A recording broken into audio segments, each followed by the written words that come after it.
ఓం నమో వెంకటేశాయ. నిగ్రహానుగ్రహకరా ప్రగ్రహావగ్రహహరా గోవింద గోవింద. శాంతాఘోరాస్తవ గుణతనూర్మూఢభావేన చాక్తాః స్వాభావిక్యా బహుజనిజయా భావనాపీనయాప్తాః స్వాత్మా విద్యా ఘనజనికయా పోషితా భావసంఘైః స్వాత్మానం త్వాం పరమసుఖదం ప్రాప్య జహ్యాన్నరోద్ధా అని ఫణమండలపద నఖమండలజిత మణిమండలవతి కృతమండనుడైన శ్రీనివాస పరమాత్మని భక్తిగా ప్రార్థించుకుంటూ శ్రీశుకులవారు ఉపదేశం చేసిన శ్రీమద్భాగవత మహాగ్రంథం యొక్క అధ్యయన కార్యక్రమాన్ని మనం ప్రారంభించుకుందాము. యథాప్రకారం ప్రార్థనా శ్లోకాలను చదువుకుని మంగళాచరణం చేసుకుందాం. శ్రీ గణేశ ప్రార్థనా. త్వమేవ విశ్వం సృజసి భవక్త్ర త్వమేవ విశ్వం పరిపాసి దేవ త్వమేవ విశ్వం హరసేఖిలేశ త్వమేవ విశ్వాత్మక ఆవిభాసి. శ్రీ గురు ప్రార్థనా. గురుర్బ్రహ్మా గురుర్విష్ణు గురుర్దేవో మహేశ్వరః గురుః సాక్షాత్ పరం బ్రహ్మ తస్మై శ్రీ గురవే నమః. శ్రీనివాస ప్రార్థనా. రహస్యాంతరవాసాయ సమస్యాత్తతనూభృతే సహస్యమాసే పూజ్యాయ శ్రీనివాసాయ తే నమః. అథ సంకల్పః అస్మాకం ఉపాత్త సమస్త దురిత క్షయ ద్వారా బుద్ధిశుద్ధ్యర్థం విద్యాభివృద్ధ్యర్థం భక్తిజ్ఞానవైరాగ్యాది తదనుకూల సర్వసంపత్సమృద్ధ్యర్థం శ్రీపరమేశ్వర ప్రీత్యర్థం శ్రీమద్భాగవత పాఠం కరిష్యామహే. అస్య శ్రీమద్భాగవత స్తోత్ర మహామంత్రస్య నారద ఋషిః బృహతి ఛందః శ్రీకృష్ణః పరమాత్మా దేవత బ్రహ్మబీజం భక్తిశక్తిః జ్ఞానవైరాగ్యే కీలకం. అస్మాకం శ్రీమద్భగవత్ప్రసాదసిద్ధ్యర్థే పాఠే వినియోగः ధ్యానం నారాయణాంతరహితాద్వయసౌఖ్యదృష్టిం వ్యాసప్రసూతశుకశౌనకపూర్వపుష్టిం సంసారమూలఘనతామసభావనష్టిం సూర్యం సమాశ్రయత భాగవతం సుఘృష్టిం. శ్రీ గురుభ్యో నమః.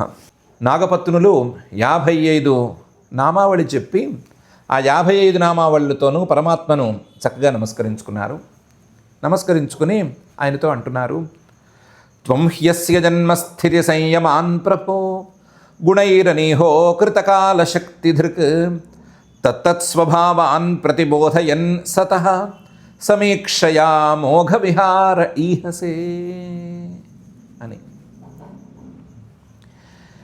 మా భర్తని క్షమించమని వేడుకోవాలి. వేడుకునే ముందు ఉపోద్ఘాతంగా ఇలా మొదలుపెట్టి అందంగా అంటున్నారు, ప్రభో సర్వసమర్థుడా, త్వం హి అస్య జన్మస్థితి సంయమాన్ గుణైః అనీహ అకృత. ఈ విశ్వం తాలూకు సృష్టి స్థితి లయాల్ని నువ్వే చేశావు. నువ్వే చేశావు అంటే సాక్షాత్తుగా నీకే కర్తృత్వాన్ని ఆపాదించడానికి వీల్లేదు కాబట్టి గుణైః అకృత. గుణాల సహాయంతో లేదా గుణాల యొక్క మార్పులను తమంతట తామే జరిగే మార్పులను నువ్వు సాక్షిగా ఉండి చూస్తూ చేశావు. అనీహ ఏ రకమైన క్రియ నీలో లేదు, ఏ సంకల్పము లేదు, ఏమీ లేదు. కానీ నీ వల్లే సృష్టి అనేది తయారైంది.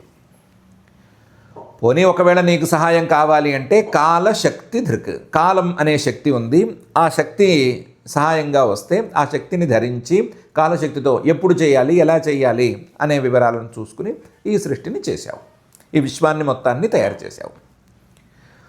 ఇంకో రకంగా చూసుకుంటే అకృతకాల శక్తి ధృక్, అకృతమైనటువంటి నిత్యమైన కాలశక్తిని ధరించి, అనాదిగా వచ్చినటువంటి కాలశక్తిని ధరించి నువ్వే ఈ సృష్టి స్థితి సంయమాలను చేశావు. ఈ విశ్వాన్ని మొత్తాన్ని నువ్వే తయారు చేశావు. తయారు చేసేటప్పుడు ఎవరి కోసం తయారు చేశావు? జీవుల కోసం తయారు చేశావు. అందువల్ల ఏం చేశావు? తత్తత్ స్వభావాన్ ప్రతిబోధయన్ సతః. ఏ ఏ జీవులకి ఏ ఏ స్వభావాలు, ఏ ఏ సంస్కారాలు ఉన్నాయో, రకరకాల సంస్కారాలు, విచిత్రమైన సంస్కారాలు, ఆయా గుణాల యొక్క తీవ్రతతో వచ్చేటువంటి సంస్కారాలు, ఏ ఏ సంస్కారాలు ఉన్నాయో తత్తత్ స్వభావాన్, అవి జీవుల యొక్క స్వరూపంతో దాదాపుగా పెనవేసుకుని పోయి ఉన్నాయి కదా, స్వభావ సిద్ధంగా ఉన్నట్లుగా మారిపోయినాయి కదా. జీవుడి యొక్క స్వభావమే ఇది, ఇలాంటి సంస్కారంతో ఉండటం జీవ స్వభావం అన్నట్లుగా తయారైపోయినాయి కదా. అలాంటి స్వభావాలని ప్రతిబోధయన్, జీవుల తాలూకు భోగాల కోసం ఏ స్వభావంతో ఏ సంస్కారంతో ఉంటే జీవుడు భోగానికి అర్హుడవుతాడో ఆ స్వభావాన్ని మాత్రమే తట్టి పైకి లేపుతూ సతసమీక్షయ అవన్నీ సరిగ్గా ఉన్నాయో లేవో సరిగ్గా చూసుకుంటూ జాగ్రత్తగా విశ్వాన్ని నడుపుతున్నావు. అంటే విశ్వాన్ని నువ్వే సృష్టి చేసి దీని స్థితి లయాలను కూడా చూసుకుంటూ జీవులకు ఇది భోగ్యమయ్యేటట్లుగా, జీవులకు భోగాన్ని ఈ సృష్టి స్థితి సంయమాలు కలిగించేటట్లుగా నువ్వు జాగ్రత్త చేస్తున్నావు. అమోఘ విహార, నీ యొక్క విహారం, నువ్వు చేసేటువంటి ఈ సృష్టి స్థితి సంయమాలు కానీ లేదా జీవుల తాలూకు సంస్కారాలను తట్టి లేపటం కానీ ఇవేవి వ్యర్థం కావు. ఏమి వ్యర్థంగా ఒక్క చిన్న పని కూడా చేయవు. ఈ సృష్టిలో ఏ పని జరిగినా సరే ఆ పని ద్వారా ఏదో ఒక జీవుడికి ఏదో ఒక ప్రయోజనం అందాలి అనే దృష్టితోనే చేస్తావు. ఏ సృష్టిలో ఏ పదార్థాన్ని వ్యర్థం కానివ్వవు, ఏ క్రియని వ్యర్థం కానివ్వవు. అమోఘ విహార ఈహసే, నీవు సృష్టిలో ఈ రకంగా జీవులకు కావలసిన పనులు చేసి పెడుతున్నావు. నీకే తెలుసు సృష్టిలో ఉండేటువంటి 3 గుణాలు ఏమిటి, సృష్టి ఏ ఏ గుణాల ద్వారా వచ్చింది, సృష్టిని అనుభవించవలసినటువంటి జీవులకున్న సంస్కారాలేమిటి, ఆ సంస్కారాల తాలూకు మూల గుణాలేమిటి, వాటిల్లో నువ్వు వేటిని తట్టి లేపుతున్నావు అనే విషయం నీకు బాగా తెలుసు. ఇది ప్రాథమికమైన విషయం. త్వం హ్యస్య జన్మస్థితి సంయమాన్ ప్రభో గుణైరనీహో కృతకాల శక్తిధృక్ తతస్వభావాన్ ప్రతిబోధయన్ సతః సమీక్షయా అమోఘ విహార ఈహసే. కాబట్టి తస్యైవ తేమోస్తనవస్త్రిలోక్యాం శాంతా అశాంతా ఉత మూఢయోనయః శాంతాః ప్రియాస్తే హ్యధునా వితుంసతాం స్థాతుశ్చతే ధర్మపరీప్సయే హతః. తస్యైవ, ఈ విశ్వం తాలూకు సృష్టి స్థితి సంయమాలను చేసే నీవే, లేదా ఈ విశ్వంలో ఉండేటువంటి జీవుల తాలూకు సంస్కారాలను తట్టి లేపే నీవే కొన్ని శరీరాలున్నాయి, లేదా నీవు చేసిన సృష్టిలో భాగంగానే కొన్ని శరీరాలున్నాయి. తస్యైవ తే అముహూత్ తనవ, ఏ వ్యక్తివైతే లేదా ఏ చైతన్యమూర్తివైతే ఈ సృష్టి స్థితి సంయమాలను చేస్తున్నావో ఆ చైతన్యమూర్తికి సంబంధించిన విశ్వంలోనే శరీరాలు కొన్ని ఉన్నాయి. అముహు తనవ. త్రిలోక్యం, ముల్లోకాల్లోనూ ఉన్నాయి, ముల్లోకాల్లోనూ సంకీర్ణంగా ఉన్నాయి, అన్ని చోట్ల ఉన్నాయి. ఏమా శరీరాలు? శాంతాః అశాంతాః మూఢయోనయ. శాంతాః, ఉత్తమమైన సాత్విక గుణాన్ని పుణికిపుచ్చుకున్న శరీరాలు కొన్ని, సాత్విక గుణానికి కావలసినటువంటి తాత్విక గుణంతో వచ్చేటువంటి ప్రభావాలకి ఆలవాలంగా ఉండేటువంటి శరీరాలు కొన్ని. అశాంతాః, ఘోరాహ అని కూడా చెప్పుకోవచ్చు, వేరే చోట ఘోరాహ అని కూడా చెప్పుకున్నారు కదా. ఘోరాహ కొన్ని, అశాంతాః ఘోరంగా ఉండేటువంటి రాజస గుణాన్ని పుణికిపుచ్చుకున్నటువంటి శరీరాలు ఇవి కొన్ని. శాంతాః అశాంతాః ఉత మూఢయోనయ. మూడోవి ఇవి, ఈ రెండు కాక మూడో రకానికి చెందినవి అహంకారము, తమస్సు, తామస గుణము ఇవే ప్రధానంగా కలిగినటువంటి మూఢ జన్మలు. ఈ 3 రకాల శరీరాలు నీ సృష్టిలోనే భాగము, నీ సృష్టిలో భాగంగా ఉండేటువంటి జీవులకు అంటుకునేవి. తస్యైవ తేమోస్తనవస్త్రిలోక్యాం శాంత అశాంత ఉత మూఢయోనయ. వీటిల్లో ఈ నీ సృష్టిలో భాగమే కానీ ఇవి నీకు సంబంధించినవి కావు, లేదా నీ సంకల్పం ప్రకారం జరిగినవి కావు. సాత్వికమైన సంస్కారాలను పెంచుకోమని చెప్పి నువ్వేం చెప్పలేదు, రాజసమైన సంస్కారాలను పెంచుకుని రాజసమైన శరీరాలను పొందమని నువ్వేమి నిర్దేశించలేదు, తామసమైన శరీరాలను తెచ్చిపెట్టుకోమని నువ్వేం ప్రోత్సహించలేదు. నీకేమీ ఆ రకమైన సంబంధం లేదు. వాళ్ళ సంస్కారాలను బట్టి వాళ్ళకి ఆ శరీరాలను నువ్వు ఇస్తున్నావు, నీ సృష్టిలో భాగం అనేంతవరకే చెప్తున్నావు. కాబట్టి వీటిల్లో నయంగా ఉండేటువంటి శరీరాలు ఏవి అంటే శాంతాః. పోనీ శరీరాలు అనే దాన్ని పక్కన పెట్టి జన్మలు అనుకుంటే, ఏ జన్మలు ఏ జాతికి చెందినటువంటి జీవులు నీకు ఇష్టం అంటే శాంతా ప్రియా తే. ఎప్పుడైనా సరే సాత్విక గుణంగా ఉండేటువంటి వాళ్ళు, సాత్విక గుణంతో ఉండే సాత్విక భావాలను కలిగి ఉండేటువంటి వాళ్ళు నీకు ఇష్టం. ఆ రకమైన శరీరాలు కానీ, ఆ రకమైన జీవులు కానీ, ఆ రకమైన ప్రవృత్తులు కానీ నీకు ఇష్టం.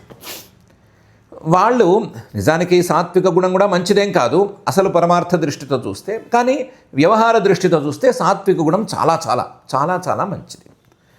కాబట్టి ఈ సాత్విక గుణంతో ఉండేవాళ్ళంటే నీకు ఇష్టం కాబట్టి తాన్ అధునా అవితుం సతాం. సాత్విక గుణంతో ఉండేవాళ్ళు, శాంతులు, ఇలాంటి వాళ్ళని రక్షించడానికి ఇప్పుడు పూనుకుంటావు. ఆ పూనుకోవడంలో భాగంగానే అధునా ఇప్పుడు శ్రీకృష్ణుడుగా కూడా అవతరించి ఉన్నావు. శాంతా ప్రియాస్తే అధునా అవితుం. ఎందుకు వాళ్ళనే రక్షించటం అంటే సతాం ధర్మపరీప్సయ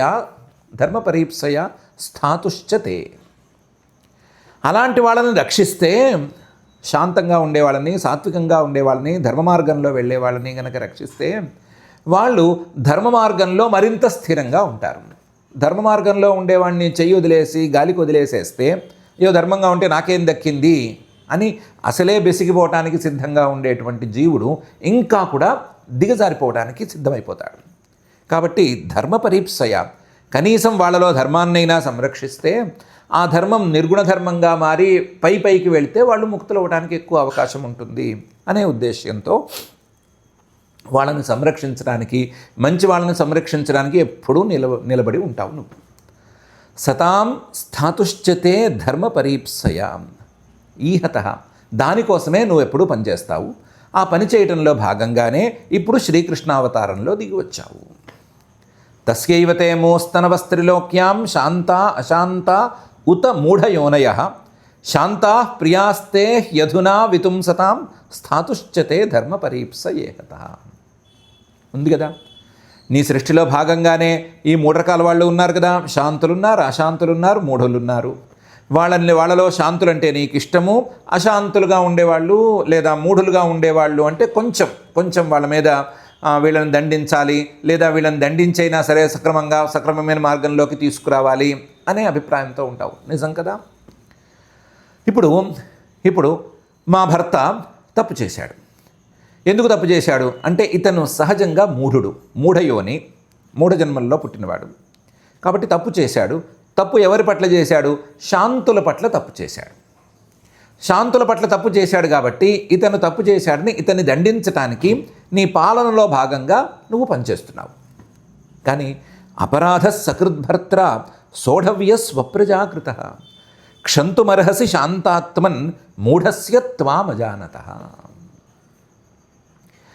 భర్త్ర, మా ఈయన శ్రీవారు లేదా మా ఆయన ఏదో తప్పు చేశాడు, అపరాధ కృత, ఆయన తప్పు చేశాడు. కానీ ఇదొక్కసారే పాతవన్నీ మర్చిపోవాలి, పైన చేయవలసినవన్నీ ఇంకా రాలేదు కాబట్టి ఇదొక్క తప్పు చేశాడు. అపరాధ సకృద్భర్త్ర కృత సోఢవ్య. కాస్త నువ్వు దీన్ని సహించాలి, దీనికి వెంటనే ఇప్పటికిప్పుడు పూర్తి దండన విధిస్తాను అని నువ్వు అనకూడదు. కారణాల్లో చాలా కారణాలు ఉన్నాయి, కానీ ప్రధానమైన కారణం స్వప్రజాకృత. నీ సృష్టిలో భాగమే కదయ్యా, నీ సంతానమే కదయ్యా, నువ్వు చేసిన సృష్టిలో భాగంగా ఉండే, నువ్వు తట్టి లేపిన సంస్కారాల్లో భాగంగా ఉండేటువంటి వాడే కదయ్యా. కాబట్టి నీ పిల్లవాడు లాంటివాడు. నీ పిల్లవాడు తప్పు చేస్తే నువ్వు క్షమిస్తావు కదా, క్షమించాలి కదా. కాబట్టి ఇదొక్కసారికి ఇతని తప్పును కాయి. సోఢవ్య స్వప్రజాకృత. నిజమే, ఈతను నీ ఆదేశాన్ని పాటించలేదు. నీ ఆదేశాల్లో ప్రధానమైన ఆదేశం ఏంటి అంటే పరులను హింసించరాదు అనే ఆదేశం. ఆ ఆదేశాన్ని ఇతను పాటించలేదు. కానీ క్షంతుమర్హసి, నువ్వు ఇతన్ని క్షమించాలి. ఎందుకు క్షమించాలి? స్వప్రజాకృత, నీ పిల్లవాడు అనే మాట చెప్పాము. దాంతోపాటుగా శాంతాత్మన్, నువ్వు ఒక మనిషిగా దిగొచ్చావు, మనిషి శరీరాన్ని పొంది వచ్చావు. మనిషి శరీరాన్ని నీ సృష్టిలో భాగంగా శాంతమైన శరీరాన్నే పొందావు, సాత్వికమైన శరీరాన్నే పొందావు. సాత్వికమైన శరీరం తాలూకు, సాత్వికమైన శరీరాన్ని అంటిపెట్టుకుని ఉన్న ఆత్మ తాలూకు ప్రధాన గుణం ఏమిటి? క్షమ. కాబట్టి ఆ క్షమను నువ్వు చూపించాలి. నీ సృష్టి నియమాల్లో భాగంగా వచ్చిన క్షమనే నువ్వు కాస్తంత చూపించాలి. క్షంతుమర్హసి శాంతాత్మన్. ఇతనా పాపం మూఢ, నువ్వు ఇలాంటి ఆదేశం చేశావు అని పాము జన్మలో ఉన్నవాడికి ఎలా తెలుస్తుంది? మనుషులే సక్రమంగా వినట్లేదు, పెట్టట్లేదు, పరులను హింసించరాదు అని పరమాత్మ చెప్పాడు అని ఏ మనిషికి తెలుసు? ఎవరు పట్టించుకున్నారు? ఎక్కడో వాళ్ళు వీళ్ళు చెప్పారంటే వింటారేమో కానీ, అది తీసుకొచ్చి మిగతా వాళ్ళకి బోధిస్తారేమో కానీ, వేదంలో ఉందనో లేదా ధర్మశాస్త్రంలో ఉందని మనిషికి మాత్రం తెలిసా పెట్టా? లేదు కదా. అలాంటిది పాముగా పుట్టినవాడు ఇతనికి ఏం తెలుస్తుంది? మూఢ త్వాం అజానన్, నీ గురించి అతనికి తెలియదు. నువ్వు ఇలాంటి వేదోపదేష్టవని, పరహింసను నిషేధించేవాడివని ఇతనికి తెలియదు. అతని జన్మే అలాంటిది, మూఢ జన్మ. కాబట్టి నువ్వు చేసిన ఉపదేశం తెలియక లేదా నీ గురించి సరిగ్గా తెలుసుకోలేక, నువ్వు వస్తావు వీళ్ళని కాపు కాస్తావు అని తెలుసుకోలేక ఇతను తప్పు చేశాడు. కాబట్టి ఇతన్ని నువ్వు క్షమించవలసింది, నీ స్వభావం ప్రకారం క్షమించవలసింది, ఇతని స్వభావం ప్రకారం చేసిన ఒక తప్పుని నువ్వు క్షమించవలసింది అని కోరారు. ఉపోద్ఘాతం చక్కగా చేశారు, అందంగా క్షమించవలసిందిగా కోరారు. ఇంకా ఈ పట్లను దాటి వెళ్ళటం, వీళ్ళు వేసిన పట్లు ఉన్నాయి కదా, వీటిని దాటి వెళ్ళటం అనేది పరమాత్మ వల్ల కూడా కాదు, అలాగా పట్టు పెట్టారు. అపరాధ సకృద్భర్త్ర సోఢవ్య స్వప్రజాకృత క్షంతుమర్హసి శాంతాత్మన్ మూఢస్యత్వామజానత అని. అలాగని వీళ్ళేమీ తెలివితేటలతో ఎదుటి వాళ్ళని మడత పెట్టేసే టైప్ కూడా కాదు. అందులోనూ పరమాత్మనేదో మనం మడత పెట్టేద్దామనే ఉద్దేశంతో కూడా లేరు, వినయంగానే ఉన్నారు. ఆ వినయాన్నే, ఆ తమ మనసులో ఉండేటువంటి బాధనే పై శ్లోకంలో వ్యక్తపరుస్తున్నారు. అనుగృహేష్వ భగవన్ ప్రాణాంస్త్యజతి పన్నగః స్త్రీణాంన సాధుశోచ్యానాం పతి ప్రాణ ప్రదీయతాం అని అన్నారు. భగవన్ సర్వసమర్థుడా, నిగ్రహానుగ్రహ సమర్థుడా, అనుగృహేష్వ, నువ్వు అనుగ్రహించు. మేమేమీ నీకు రూల్స్ చెప్పట్లేదు, నువ్వు ఇలాగే ఉండాలి, నీ రూల్స్ ప్రకారం ఇలా ఉండాలి అని చెప్పట్లేదు, నువ్వు అనుగ్రహించు అనే ప్రార్థిస్తున్నాం. అనుగృహేష్వ భగవన్. ఎందుకంటే ప్రాణాంస్త్యజతి పన్నగః, పాము పడగ మీదకి నువ్వు ఎక్కి నాట్యం చేస్తూ ఉంటే ఆ పడగ గనక విరిగిపోతే ఇంకేం బతుకుతుందా? పాము అయిపోతుంది, చివరి దశకు వచ్చేసింది. ప్రాణాంస్త్యజతి పన్నగః. అతని ప్రాణాలు కోల్పోతే దుష్ట శిక్షణే అయింది కదా అని నువ్వు అనొద్దు. ఎందుకంటే అతనితో పాటు మేము కూడా బాధపడాలి. స్త్రీణాం పతి ప్రాణ, స్త్రీలకు పతి కదా ప్రాణం. అందువల్ల పతి ప్రాణ ప్రదీయతాం, మా ప్రాణాలను కూడా నువ్వు తిరిగి ఇచ్చేయి. అతని ప్రాణం కనుక పోతే అతని ప్రాణంతో పాటు మా ప్రాణం కూడా పోయినట్లే, పోతుంది కూడాను. ఎందుకంటే మాకు పతే ప్రాణం. అలాంటి పతి ప్రాణ ప్రదీయతాం. ఎందుకు ఇవాళ మీకు అలాంటి దుర్మార్గుడికి బతినులుగా ఎందుకు వచ్చారు అంటే, ఈ మాటలేవి సాధువులు మంచి వాళ్ళు మాట్లాడరయ్యా. సాధు శోచ్యానాం, సాధువులు మాలాంటి వాళ్ళు ఇలాంటి స్థితిలో ఉంటే అయ్యో పాపం కదా, భార్యలు వచ్చి బాధపడుతున్నారు, పతి తప్పు చేస్తే భార్యలు ఇంత కష్టపడి ఆ పతి మీద ఇష్టంతో క్షమాపణలు చెప్పుకుని ఎలాగోలా ప్రాణాలను నిలబెట్టుకుందాము అని చూస్తున్నారు అని అనుకుంటారు, జాలి పడతారు సాధువులు. అంతే తప్ప ప్రశ్నలు వేయరు. నువ్వు చాలా మంచివాడివి కదా, శాంతాత్మన్ కదా, కాబట్టి మా మీద జాలిపడి అనుగ్రహం చూపించు, అతని మీద అనుగ్రహం చూపించు, మా మీద కూడా అనుగ్రహాన్ని చూపించు, అనుగ్రహాన్ని చూపించి ఇతన్ని వదిలిపెట్టు, ప్రాణాలు పోయేటట్లు మాత్రం చేయవద్దు అని అడిగారు. చాలా వినయంగా అడిగారు, చాలా నీట్గా అడిగారు. ప్రయోజనం అతనికే కాదు మాకు కూడా ఉంది అనే విషయాన్ని స్పష్టంగా వ్యక్తపరిచారు. అనుగృహేష్వ భగవన్ ప్రాణాంస్త్యజతి పన్నగః స్త్రీణాన్న సాధుశోచ్యానాం పతి ప్రాణ ప్రదీయతాం అని. ఇది ఎవరైనా అడుగుతారు, ఎవరికైనా ఇంతే ఉంటుంది. తప్పు చేసినప్పుడు క్షమించు, సారీ మాట అందరికీ ఉండేదే కదా. తప్పు చేసిన వాడు మనవాడైతే వాడి తరపున నన్ను కూడా క్షమించు, అందరూ అనే మాటే కదా. మీరనే మాటల్లో కొత్తగా ఏముంది అంటే దానికి ఖరాఖండిగా చెప్పారు, ఒకటే మాటలో చెప్పారు. విధేహితే కింకరీణాం అనుష్ఠేయం తవాజ్ఞయ యశ్రద్ధయానుతిష్టన్ వై ముచ్యతే సర్వతో భయాత్. విధేహి, నువ్వు చెప్పు, నువ్వు చెప్పింది చెప్పినట్లుగా మేము ఆచరిస్తాము.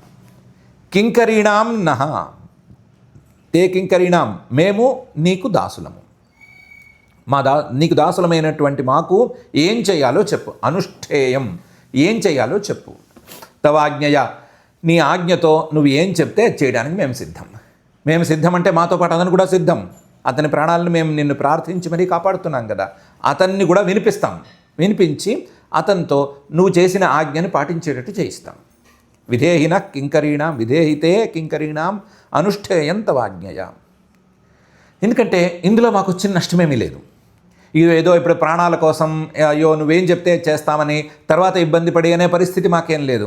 యశ్రద్ధయా అనుతిష్టన్ వై ముచ్యతే సర్వతో భయాత్. నువ్వు చెప్పిన మాటని శ్రద్ధగా అనుసరిస్తే, నువ్వు చెప్పింది చెప్పినట్లుగా శ్రద్ధగా గనక ఆచరిస్తే ఏమవుతుంది? అన్ని వైపుల నుంచి భయం తొలగిపోయి సర్వతో భయం, అభయం అనేది లభిస్తుంది. కాబట్టి మాకు మంచే జరుగుతుంది. నువ్వు చెప్పేది మాకు మంచిగా జరుగుతుంది, అతనికి మంచిగా జరుగుతుంది. మేమేమో నీకు దాసులము, అతన్ని కూడా నీకు దాసుడిగా మాట వినిపిస్తాము. నువ్వు ఏం చేయాలో చెప్పు, దాని ప్రకారం నడుచుకుంటాము. ఇక మీద ఈ తప్పు మళ్ళీ జరగకుండా మేము చూసుకుంటాము. కాబట్టి సారీ చెప్పేశారు, తప్పించుకుపోతున్నారు, ఇలా ఏమీ లేదు.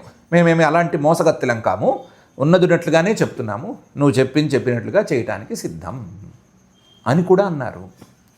విధేహితే కింకరీణాం అనుష్ఠేయం తవాజ్ఞయ యశ్రద్ధయానుతిష్టన్ వై ముచ్యతే సర్వతో భయాత్ అని ఇలా చెప్పి నాగపత్నులు ఊరుకున్నారు. చెప్పాల్సింది చాలా చెప్పారు కదా. చెప్పి ఊరుకుంటే పైన ఏం జరిగింది అనే దాన్ని శ్రీశుక ఉవాచ. శ్రీశుకుల వారు చెప్తున్నారు. ఇత్థం స నాగపత్నీభిః భగవాన్ సమభిష్టుతః మూర్ఛితం భగ్నశిరసం విససర్జాంఘ్రికుట్టనైః. ఇత్థం ఈ విధంగా ఇన్ని శ్లోకాల పాటు ఇంత అర్థగర్భితంగా వాళ్ళు స్తుతి చేస్తుంటే, నాగపత్నులు స్తుతి చేస్తుంటే, భగవాన్ సమభిష్టుతః ఈ స్తుతంతా వింటున్నాడు. మొత్తం ఆమూలాగ్రంగా ఏం మాట్లాడుతున్నారు, ఏ అభిప్రాయంతో మాట్లాడుతున్నారు, ఏ లోతుల్లోంచి మాట్లాడుతున్నారు అని అన్నీ శ్రద్ధగా వింటున్నాడు. కింద కాళ్ళతో పని చేయడం మాత్రం ఆపలేదు. ఆ పని అలా జరుగుతూనే ఉంది. ఈ లోపల పడగలు లేవటం, లేచిన పడగ మీద కాలు పడేస్తూ ఉండటం, పడగ మీద నుంచి మరొక పడగ మీద గెంతటం, ఇవన్నీ జరుగుతూనే ఉన్నాయి. జరుగుతూ ఉండగానే వింటున్నాడు. చివరి మాట అన్న తర్వాత మాత్రం మూర్ఛితం, అప్పటికి దాదాపు మూర్ఛపోయి ఉన్నాడు కాళీయుడు. భగ్నశిరసం, దాదాపుగా ఆ 101 పడగలు విరిగి ఫ్రాక్చర్ అయి ఉన్నాయి. భగ్నశిరసం. అప్పుడు వీళ్ళ మాటలు నచ్చి, అదేదో విరిగిపోయినాయి ఫ్రాక్చర్ అయినాయి అని కాకుండా వీళ్ళ మాటలు నచ్చి అప్పుడు అంఘ్రికుట్టనై విససర్జ, తన పాదాలతో వాటిని తొక్కటం అనేదాన్ని ఆపాడు. అప్పటికి ఆపాడు. వీళ్ళు 21 శ్లోకాల పాటు స్తుతి చేస్తే అందులో కొన్ని శ్లోకాలు అటు, కొన్ని శ్లోకాలు నమస్కారాలు, కొన్ని శ్లోకాలు ప్రార్థన, ఇలా విభాగాలన్నీ సరిగ్గా చూసుకుని చివరి మాట చాలా చక్కగా ఉంది. చివరి మాటే విలువైన మాట. మధ్యలో ఉండే నమస్కారాలకి విలువ అది వేరు, మిగతా మాటలన్నిటికీ విలువ వేరు, అన్నీ బాగున్నాయి అని అనుకున్న తర్వాత అప్పుడు ఆపాడు. ఇత్థం స నాగపత్నీభిః భగవాన్ సమభిష్టుతః మూర్ఛితం భగ్నశిరసం విససర్జాంఘ్రికుట్టనైః. ఆయన ఆపిన తర్వాత అప్పుడు పాపం కాళీయుడు తేరుకున్నాడు కాస్త. అంతవరకు దెబ్బ మీద దెబ్బ పడగ మీద పడుతూ ఉంటే ఆ నొప్పికి ఓర్వలేక, ఆ బాధను భరించలేక నానా తిప్పలు పడుతున్నాడు కదా. అప్పుడు ప్రతిలబ్ధేంద్రియ ప్రాణ కాళీయ శనకైర్హరిం కృచ్ఛ్రాత్ సముచ్ఛ్వసన్ దీన కృష్ణం ప్రాహ కృతాంజలి. ప్రతిలబ్ధేంద్రియ ప్రాణ, ఈయన కాళ్ళతో తొక్కడం ఆపేసిన తర్వాత అసలు ప్రాణాలు మళ్ళీ తిరిగి వచ్చాయి కాళీయుడికి. ప్రాణాలు తిరిగి వచ్చిన తర్వాత అసలు కళ్ళు కనిపించడం, చెవులు వినిపించడం, ఇలాంటివన్నీ అప్పుడు సరిగ్గా మొదలైనాయి. ఈ ప్రాణాల వెంట ఇంద్రియాలు రెండు కాస్తంత పనిచేయటం మొదలైనాయి మళ్ళీను. ప్రతిలబ్ధ ఇంద్రియ ప్రాణ, ఈ రెండూ పనిచేసిన తర్వాత కాసేపటికి తేరుకున్నాడు. నిదానంగా కాసేపటికి తేరుకున్నాడు. కాసేపు ఏం మాట్లాడలేకపోయాడు, ఏం చేయలేకపోయాడు. శనకై నిదానంగా తేరుకుని అప్పుడు కాళీయుడు కృతాంజలి 2 చేతులు జోడించి కృచ్ఛ్రాత్ సముచ్ఛ్వసన్, చాలా కష్టంగా శ్వాసలు తీసుకుంటూ బుసలు కొట్టే స్థాయి నుంచి శ్వాస తీసుకోవటమే కష్టంగా మారిన పరిస్థితికి దిగజారి కృచ్ఛ్రాత్ సముచ్ఛ్వసన్ దీనంగా కృష్ణుడితో కృతాంజలి 2 చేతులు జోడించి భక్తిగా, శ్రద్ధగా, వినయంగా, భక్తిగా, భయంగా ప్రాహ అన్నాడు. ప్రతిలబ్ధేంద్రియ ప్రాణ కాళీయ శనకైర్హరిం కృచ్ఛ్రాత్ సముచ్ఛ్వసన్ దీన కృష్ణం ప్రాహ కృతాంజలి. ఏమన్నాడు? కాళీయ ఉవాచ వయంఖలా సహోత్పత్త్యా తామసా దీర్ఘమన్యవ స్వభావో దుస్తియజో నాథ లోకానాం యదసద్గ్రహ. స్వామి, వయం ఖలాహ, మేము సర్పాలము, పాములము, మేము దుష్టులము. వయం ఖలాహ, ఎప్పటి నుంచి దుష్టులమయ్యాము? సహోత్పత్య, ఉత్పత్తి నుంచే. మేము జన్మతః దుష్టులమే. దేన్నైనా సరే కాటేయాలి అని చూస్తాము. ఏదో మా ప్రాణాలను కాపాడుకోవడానికి మేము పరిగెత్తుతూ ఉంటాము అనే వాటి తర్వాతి మాట. విషం ఉంది కదా మాలోను. ఆ విషాన్ని ఎదుటి జీవికి పంపిణీ చేసే లక్షణం మాకుంది కదా. కాబట్టి సహోత్పత్త్యా వయం ఖలాహ. ఎందుకంటే తామస గుణం బాగా ఎక్కువైతే, తామస గుణం తాలూకు ప్రభావం ఎక్కువైతే, ఆ ప్రభావంతో పాపాలు ఎక్కువ చేస్తే, ఆ పాపాలకు ఫలితంగా తామసమైన జన్మగా ఈ సర్పజన్మను పొంది ఉన్నాము. తామస గుణాలతో అధర్మం బాగా ఆచరిస్తే వచ్చేటువంటి సంస్కారాలు ఎలా ఉంటాయి? అలాగే కదా ఉంటాయి.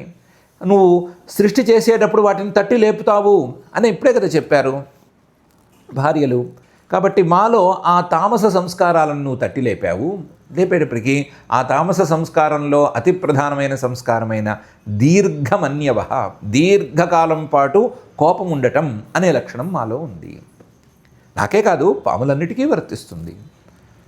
అసలు నాకే కాదు, పాములకే కాదు, అసలు జీవులందరికీ కూడా ఇదే వర్తిస్తుంది. స్వభావో దుస్తియజో నాథ. ఎవరికి ఏ స్వభావం ఉందో ఆ స్వభావాన్ని వాళ్ళు వదిలిపెట్టుకోలేరు. జీవులు ఎవ్వరూ కూడా వాళ్ళ స్వభావాన్ని వదిలిపెట్టుకోలేరు. మేము వదిలిపెట్టుకోలేము, నేను వదిలిపెట్టుకోలేను. స్వభావ దుస్తియజో నాథ. ఎందుకంటే లోకానాం యదసద్గ్రహ. ఈ లోకంలో పుట్టిన వాళ్ళు, జీవులుగా బయటకు వచ్చిన వాళ్ళు, నీ స్వరూపం నుంచి బయటకు వచ్చిన వాళ్ళు, లేదా ఒక శరీరాన్ని పట్టుకుని వెళ్ళాడేవాళ్ళు, వాళ్ళందరూ అసద్గ్రహ అంటే తాము కానీ మంచిది కానీ శరీరంతో పెనవేసుకుని పోయి ఉన్నారు. ఆ శరీరంతో నేను అనేటువంటి అభిమానాన్ని పెంచుకుని ఉన్నారు. ఆ అభిమానాన్ని మొండి పట్టుగా పట్టుకొని కూర్చుని ఉన్నారు. ఇప్పుడు ఇది జీవులందరికీ వర్తించే విషయం. జీవులందరికీ శరీరం మీద మొండి పట్టు ఉంది, నేను అనేటువంటి పట్టు ఉంది అని అనుకుంటే, ఆ జీవుల యొక్క శరీరాలు 3 రకాలుగా ఉన్నాయని అనుకుంటే, వాటిల్లో మూఢమైనటువంటి శరీరాల కోవకి మేము వస్తాం కదా.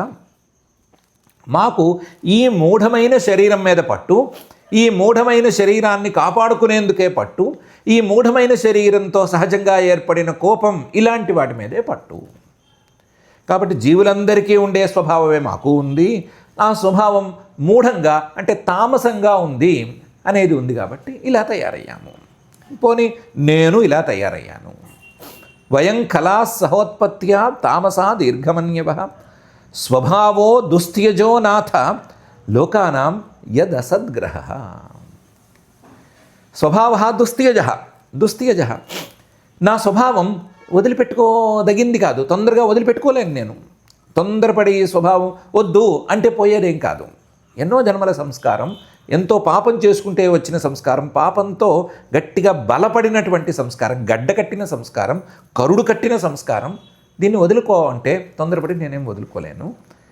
కాబట్టి వద్దనిపించినా, చేయకూడదనిపించినా మళ్ళీ తప్పు చేస్తూనే ఉన్నాను. వయంకలా సహోత్పత్త్యా తామసా దీర్ఘమన్యవ స్వభావో దుస్తియజో నాథ లోకానాం యదసద్గ్రహ. త్వయా సృష్టమిదం విశ్వం ధాతర్గుణ విసర్జనం నానా స్వభావ వీర్యౌజో యోని బీజ ఆశయాకృతి. అసలు స్వామి, నేను అనే భావం నాకెందుకు? నువ్వు చేసిన సృష్టిలో భాగం నేను అని అనుకుంటే సరిపోతుంది కదా. త్వయా సృష్టమిదం విశ్వం, నువ్వే ఈ విశ్వాన్ని మొత్తాన్ని సృష్టి చేశావు. ధాత, ఈ సృష్టికర్తగా నువ్వే సృష్టి చేశావు. గుణ విసర్జనం, గుణాలని రకరకాలుగా మార్చి రకరకాల పాళ్లలో గుణాలను కలిపి ఈ సృష్టిని మొత్తాన్ని తయారు చేశావు. ఆ సృష్టిలో భాగాన్ని నేను, అంతే కదా. అంటే నేను ఇలా ఉండటానికి నీకు కూడా ఏదో సంబంధం ఉంది అనే కదా అందుతుంది. ఈ సృష్టిలో నానా స్వభావాలు ఉన్నాయి కదా. నానా వీర్యాలు, నానా ప్రభావాలు ఉన్నాయి కదా. నానా ఓజ, రకరకాల తేజస్సులు, రకరకాల పరాక్రమాలు ఉన్నాయి కదా. నానా యోని, నానా జాతులకు చెందిన శరీరాలు ఉన్నాయి కదా.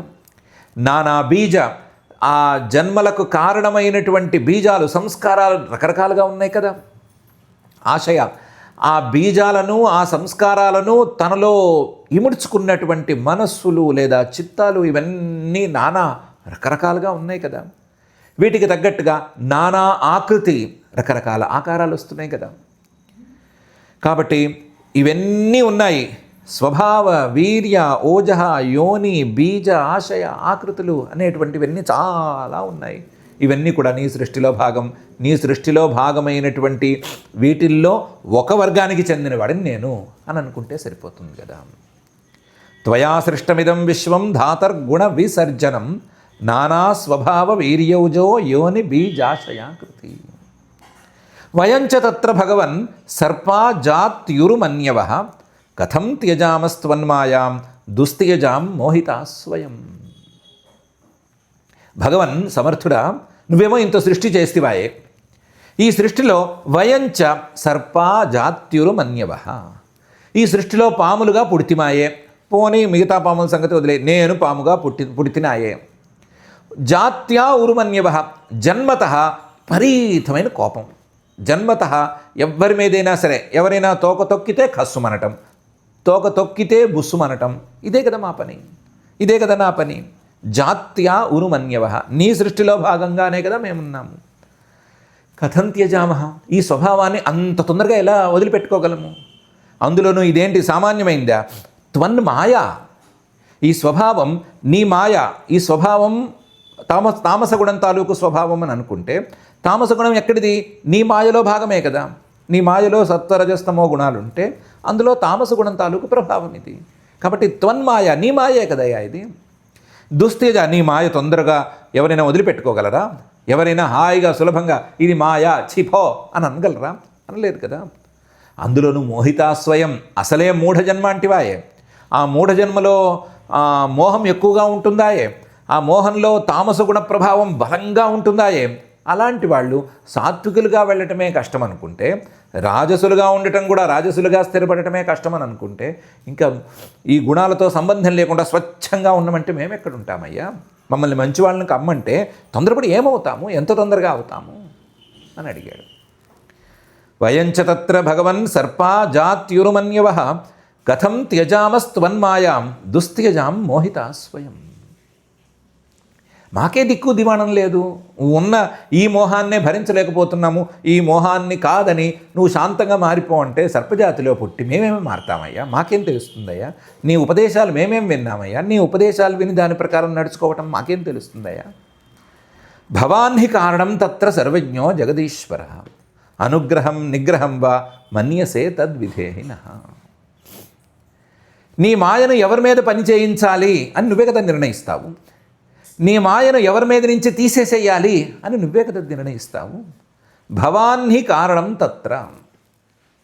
అఫ్ కోర్స్ నీ మాయని ఎవరి మీద పని చేయించాలి, ఎవరి మీద నుంచి తీసేయాలి అనే విషయంలో నీకున్న జ్ఞానం పూర్తి సత్యమైన జ్ఞానం, సర్వజ్ఞ. అంతేకాకుండా ఎవరి మీద నుంచి మాయను తీసేయాలి, ఎవరి మీద మాయను ఉండనివ్వాలి అనే విషయంలో నీ నిర్ణయం అది చివరి నిర్ణయం. ఎందుకంటే జగదీశ్వర, నువ్వే సర్వసమర్థుడివి, అందరికీ చివరి మహారాజువి నువ్వే, అందరికీ నాయకుడివి నువ్వే, నువ్వే సర్వజ్ఞుడివి. ఎవరి మీద ఉంచాలి, ఎవరి మీద ఉంచకూడదు, ఎవరు జ్ఞానం కోసం ప్రయత్నం చేస్తున్నారు, ఎవరు జ్ఞానం కోసం ప్రయత్నం చేయట్లేదు, ఎవరు అర్హులు, ఎవరు అయోగ్యులు, ఇవన్నీ నీకు స్పష్టంగా తెలుసు. నీ నిర్ణయాన్ని కాదనే శక్తి నాకు లేదు. నీ నిర్ణయాన్ని నేనేం కాదనటం లేదు, నీ తీరుని నేనేం కాదనటం లేదు. అనుగ్రహం వా నిగ్రహం వా మన్యసే తద్విధేహినః. నువ్వు నన్ను ఇప్పుడు ఇబ్బంది పెట్టదలుచుకుంటే, నిగ్రహం చేయదలుచుకుంటే చేయి, అనుగ్రహించదలుచుకుంటే అనుగ్రహమైనా చేయి. అనుగ్రహం వా నిగ్రహం వా తద్విధేహి ఎన్ మన్యసే, నువ్వేమనుకుంటే అది చెయ్యి. నిన్ను కాదనే శక్తి, నువ్వు ఇలా చెయ్యి అని అడిగే శక్తి, లేదా నువ్వు ఇలా చెయ్యి అని ప్రార్థించే శక్తి కూడా నాకు లేదు. ఎందుకు లేదు అంటే నా స్వభావమే ఇంత. నేను ఇలాగే మూఢంగానే పుట్టాను. ఇప్పుడు కొత్తగా ఏదో మాట్లాడమంటే మాట్లాడలేను, అసలే దెబ్బతినున్నాను. నువ్వు చెప్పినట్టు చేస్తాను కాబట్టి నన్ను వదిలేయి అని అనలేను. ఎందుకంటే అంత ఆలోచన కూడా సాగటం లేదు. వాళ్ళు ఏదో అన్నారు, అది తర్వాతి మాట. నాకు అంత ఆలోచన కూడా సాగటం లేదు. నువ్వు శిక్షణ దలుచుకున్నావా, శిక్షించు. లేదు రక్షించదలుచుకున్నావా, రక్షించు. నిగ్రహం వా అనుగ్రహం వా యన్మన్యసే తద్విధేహి అని ఊరుకున్నాడు. భవాన్ హి కారణం తత్ర సర్వజ్ఞో జగదీశ్వర అనుగ్రహం నిగ్రహం వా మన్యసే తద్విధేహినః అని ఈ శ్లోకంతో ఇంతవరకే మాట్లాడగలిగాడు. చాలా కష్టం కదా మాట్లాడడం. ఆ దెబ్బలకి పాము పడగ మీదే దెబ్బతీస్తారు. పామును పట్టుకునేవాళ్ళు, పామును కొట్టదలుచుకున్న వాళ్ళు. ఎందుకంటే పడగ మీద దెబ్బ పడితే ఆ ఎముకలకి ఏమైనా చిన్నపాటి బాధ కలిగితే, ఏమైనా ఫ్రాక్చర్ అయితే ఇంకా పాము ఎందుకు పనికిరాదు. అలా ఏమీ చేయలేక కింద పడి ఉండటమే. అది పడగలు ఎత్తితేనే ఏమైనా చేయగలదు. అలాంటిది 101 పడగల్ని విరిచేసి పాద మర్దనంతోనే మొత్తం ఇవేం పనిచేయకుండా తయారు చేశాడు కదా. ఏం మాట్లాడతాడు, ఏమని ఆలోచిస్తాడు? ఏదో కష్టం మీద గాలి తీసుకోవటమే పాపం ఇబ్బంది పడే పరిస్థితుల్లో ఉంటే ఏం ఆలోచించి ఏం మాట్లాడతాడు? కాబట్టి ఇంత మాట్లాడి ఆయన ఊరుకున్నాడు. తర్వాత ఏం జరిగింది, తర్వాత పరమాత్మ ఏం చేశాడు, ఏం వ్యవస్థ చేశాడు, కాయిలీని విడిచిపెట్టాడా లేదా, నాగపత్నులు చెప్పినట్టు విడిచిపెట్టాడా, లేకపోతే ఇంకో రకంగా విడిచిపెట్టాడా, అవన్నీ పైన జరగవలసినటువంటి వ్యవహారాలు. మనం చూసుకోవలసినటువంటి ప్రధాన వ్యవహారం మాత్రం కాళీ పత్నులు మాట్లాడిన ప్రతి మాట అనే వ్యవహారం. ప్రతి మాటలోనూ అక్షర సత్యం అనేది బాగా కొట్టొచ్చినట్టు కనిపిస్తోంది. ప్రతి మాటలోనూ నువ్వు చెప్పిన ఉపదేశాలను మేమేం విన్నామయ్యా అనే ప్రశ్న కనిపిస్తోంది. వాళ్ళు ఆ మాట అంటుంటే, అయ్యో వాళ్ళు సర్పాలు కాబట్టి, నాగజాతికి చెందిన వాళ్ళు కాబట్టి పరమాత్మ ఉపదేశాలను వినకపోవటం సబబే, మనం మనుషులం కాబట్టి ఆయన ఉపదేశాలను వినకపోవటం అనేది కనీసం చెప్పుకోదగిన పరిస్థితుల్లో కూడా లేదు అని తేలిపోతోంది. మూఢ జన్మలు మావి అని వాళ్ళు అంటున్నారు. మన దృష్టిలో మానవులు ఉత్తమ జన్మలకు చెందిన వాళ్ళు కదా, మానవులు ఉత్తములు కదా అందరికంటేను.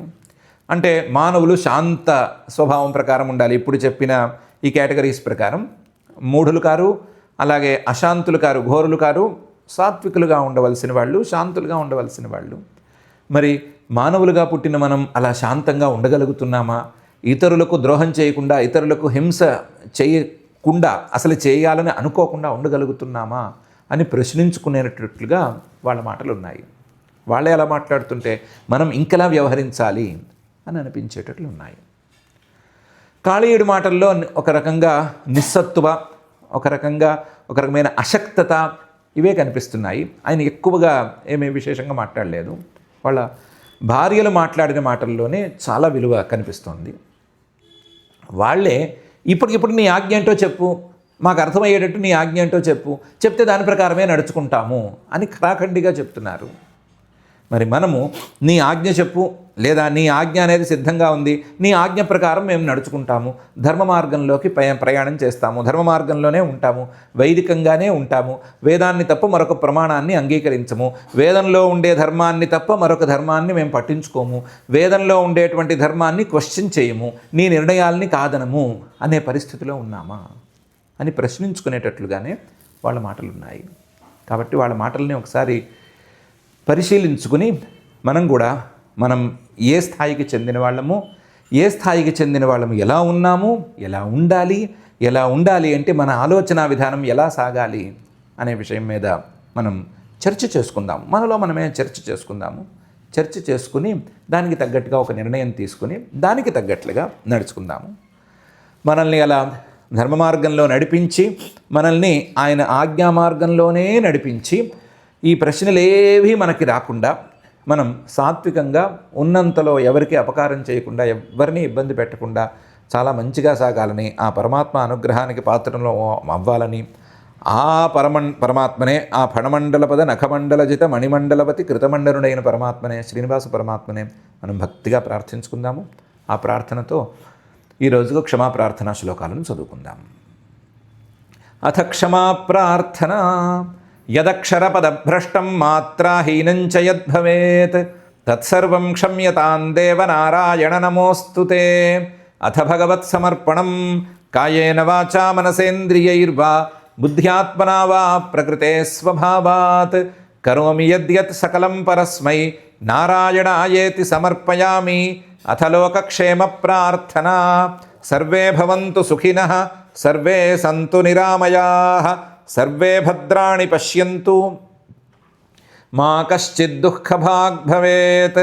అథ మంగళం శ్రియః కాంతాయ కళ్యాణ నిధయే నిధయేర్థినాం శ్రీవేంకటనివాసాయ శ్రీనివాసాయ మంగళం.